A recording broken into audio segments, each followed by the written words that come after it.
সরকারি প্রাথমিক বিদ্যালয়ের সহকারী শিক্ষকদের দশম গ্রেডের দাবিতে শিক্ষক সমাবেশ হয়েছে। এখন প্রধান উপদেষ্টার বাসভবন অভিমুখে যাচ্ছেন তারা। এ নিয়ে বিস্তারিত জানাতে আমাদের সঙ্গে যুক্ত হয়েছেন সহকর্মী রকিবুল রাহাত। চলে যাচ্ছি তার কাছে।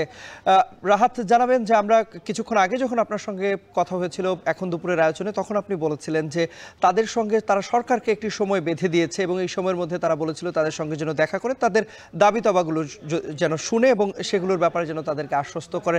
এখন আসলে তারা যাচ্ছে প্রধান উপদেষ্টার বাসভবন অভিমুখে। সবশেষ পরিস্থিতি আমাদেরকে জানাবেন।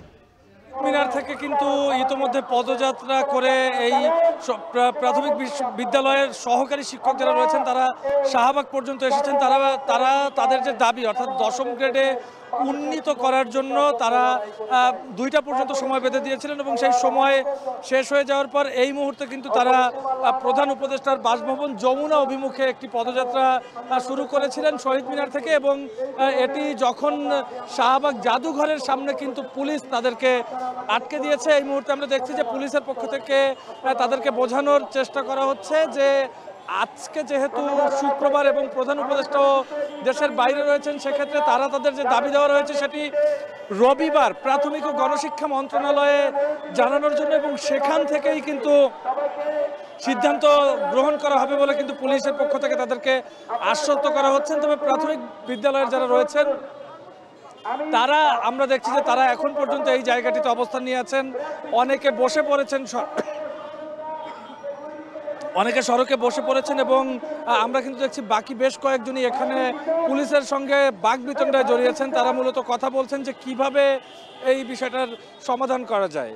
এর আগে আমরা দেখছিলাম যে এই শহীদ মিনারে যে সংক্ষিপ্ত সমাবেশটি হয়েছিল সেই সংক্ষিপ্ত সমাবেশে দুপুরের পরে অর্থাৎ তাদের যে সময়সীমা বেঁধে দেওয়া ছিল 2টার মধ্যে গণশিক্ষা এবং প্রাথমিক অধিদপ্তর থেকে তাদের সঙ্গে কেউ কথা বলতে আসবে, সেটি না আসার পরে কিন্তু আমরা দেখেছি যে বিএনপির পক্ষ থেকে বিএনপির একজন সদস্য তিনি শহীদ মিনারে এসে অবস্থান নেন এবং তিনি শহীদ মিনারে অবস্থান নিয়ে কিন্তু তিনি পরবর্তীতে তাদের যে দাবি সেই দাবির পক্ষে একমত হয়। এই মুহূর্তে আমরা দেখছি যে একটি দল তারা কিন্তু এই প্রধান উপদেষ্টার বাসভবনের দিকে কিন্তু একটি দলকে নিয়ে যাচ্ছে মূলত পুলিশ, অর্থাৎ একটি প্রতিনিধি দল যারা রয়েছেন সেই প্রতিনিধি দলটি কিন্তু এখানে রওনা হয়েছেন। বাকিরা কিন্তু এখন পর্যন্ত কেউ রওনা দেয়নি। আমরা একটু তাদের সঙ্গে কথা বলার চেষ্টা করব যে তারা প্রধান উপদেষ্টার বাসভবন অভিমুখে কি কি দাবি নিয়ে যাচ্ছে সেই বিষয়টি আমরা মূলত জানতে চাই।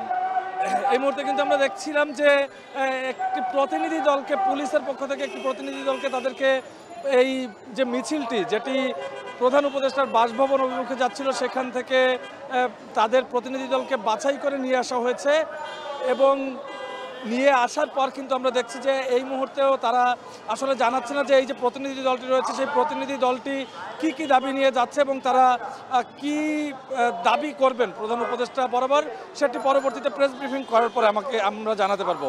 এই ছিল শাহবাগ থেকে আমার কাছে সবশেষ। তন্ময়, সমাবেশ শেষে সহকারী শিক্ষক যারা রয়েছেন প্রাথমিক বিদ্যালয়গুলোর সরকারি প্রাথমিক বিদ্যালয় সেখানে তাদের দশম গ্রেডে উন্নীত করার দাবিতে তারা সমাবেশ করেছেন এবং এই সমাবেশ শেষে এখন প্রধান উপদেষ্টার যে বাসভবন রয়েছে সেই বাসভবন অভিমুখে একটি প্রতিনিধি দল যাত্রা করছে। সেই খবরাখবর আমাদেরকে জানাচ্ছিলেন রাজধানী শাহবাগ থেকে সহকর্মী রকিবুল রাহাত।